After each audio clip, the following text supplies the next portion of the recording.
I'm Meera Trehan, and I am the author of The View from the Very Best House in Town, which releases from Walker U.S. Candlewick on February 8th, 2022.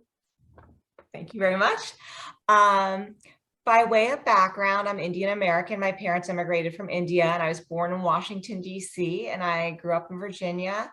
And then I have lived on both coasts and about a year right in the middle of the country. And I now live in Maryland with my family. And I have a law degree and practiced law for over a decade too. So that's the short version.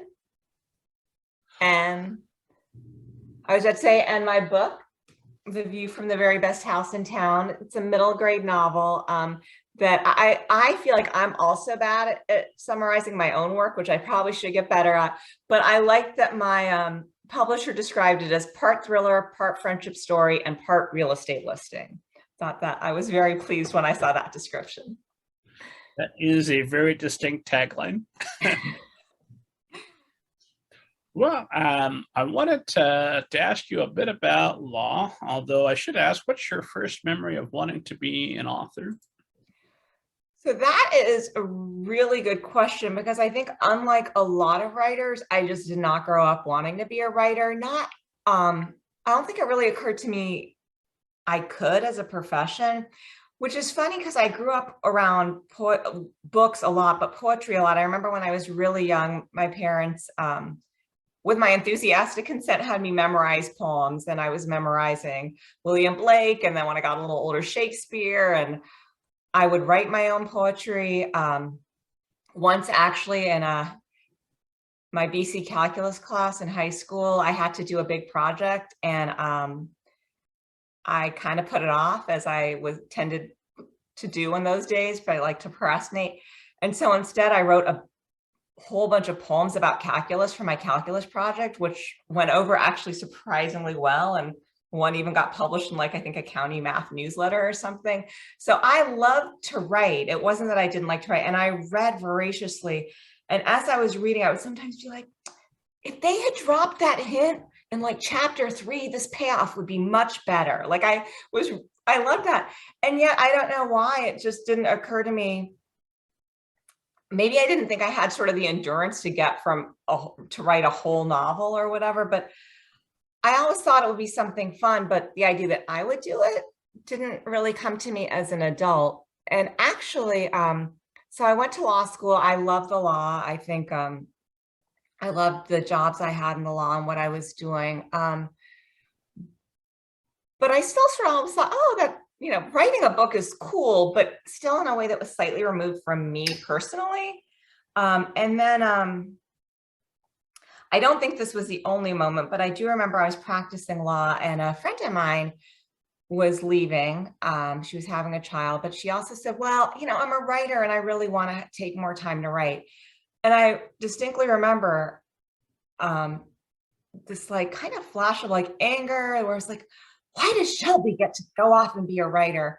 But luckily I knew I liked Shelby, and I was self-aware enough to be like, that was a weird reaction. Maybe I'm jealous of Shelby. Could that be what's going on there?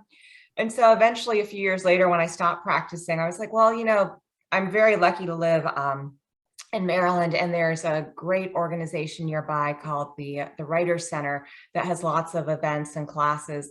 And I decided to take an intro class there, which I love. But even then, I think I wasn't really thinking of writing a novel. I thought, well, maybe I could, try to get some poems published. Maybe I could write a short story. I had young children then, so it was like maybe a picture book. And it kind of very slowly built from there, which I think was good, because I think there's a lot you have to do as a writer, and giving yourself time to develop and grow, and it's only a gift to you if you can take that time. So that's a long answer. So not till I was way grown up. It's the short answer. Of long answers. And I always think that if a writer knows going in, or beginning writer knows how much work is really in front of them, they're never going to get started. Totally true. Totally true. So when did did you decide that you wanted to focus specifically on young adult, middle grade, and picture books, or have you decided that? I think I decided that. And I think, so some of that came, I had picture book ideas, and I think there's not complete, but there's definitely an overlap to me between poetries and picture books, like just the care of each word, the sound of each word is really crucial in both. So I was working on picture books, but it's funny, in that first writer's class, my teacher, Susan Land, she's a short story writer, and she was, actually didn't necessarily encourage people to write novels, but we were in the parking lot of my last class, and I said, she had an activity on plot and looking at character and what they want and need and love and hate, and kind of ways to analyze things and ways to kind of think about how your plot comes from character or vice versa. And through that, I had an idea about a story about a family, an Indian American family that would move from the Bay Area to a small town in Virginia, right on the eve of 9/11, both areas where I had lived.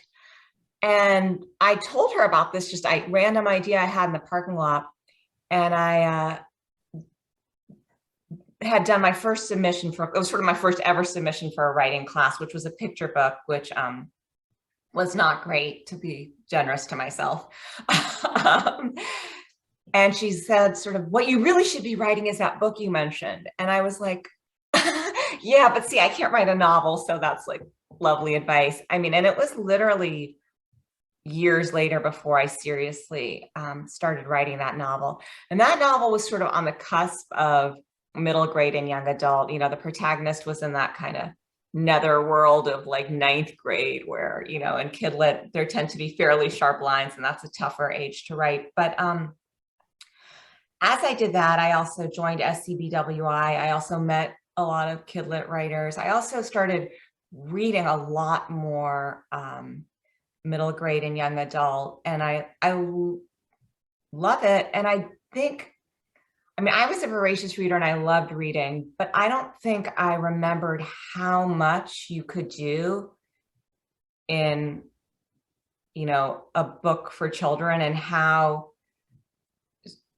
interesting the structure could be, how beautiful the writing could be, and yet at the same time, like, the plots still have to move. You can't be self-indulgent in kid lit, I think. And I loved all of that. And so that's what I started writing, and that's what I've kept writing.